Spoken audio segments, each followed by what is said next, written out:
Yan na ngayon yung eksena dyan. So talagang ano na, nakalatag na no. Yan, may mga napihit na pabalik. May mga motor din na nagtataray na dumaan. So yan yung your place. Yan yung stage. May harang na yan. Yan na itsura niya. Medyo yun nga, hindi pa sila aware na ano na to, full road close na. Hey yo, what up? Good afternoon. This is Consi GL once again. So yun, nag-drop by kami ng family dito sa SM para lang bumili ng turon. But ano ba yung papakita natin today? So lang ipakita sa inyo yung eksena ngayon or yung almost complete setup na ng stage. So, let's see the idea na hindi na magiging possible yung street papasok ng Poblacion Park. So tara, pakita ko sa inyo ngayon yung eksena. Ito ay from SM, no? From the SM, baybayin natin yung papuntang bayan. Check natin kung ano ba yung itsura na nung papasok ng Santo Tomas Bayan yan.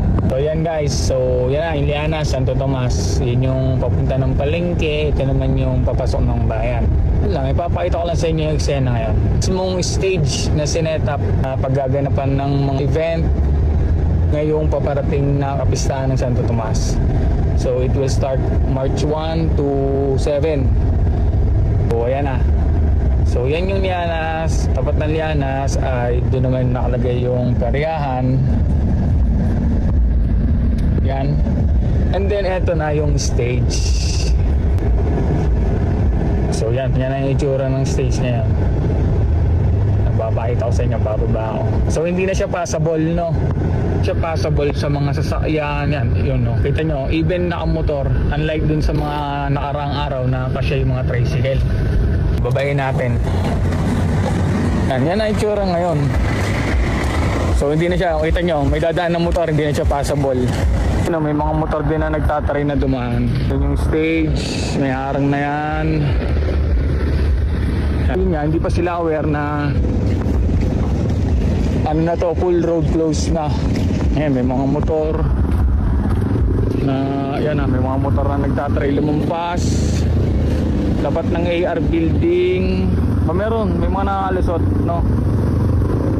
Pero yan na mismo yung stage. Yan na yung mismo setup. Yan. O, diba? Update lang.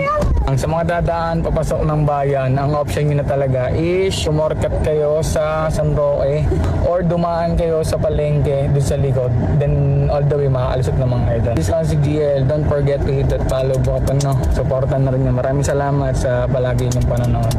Peace.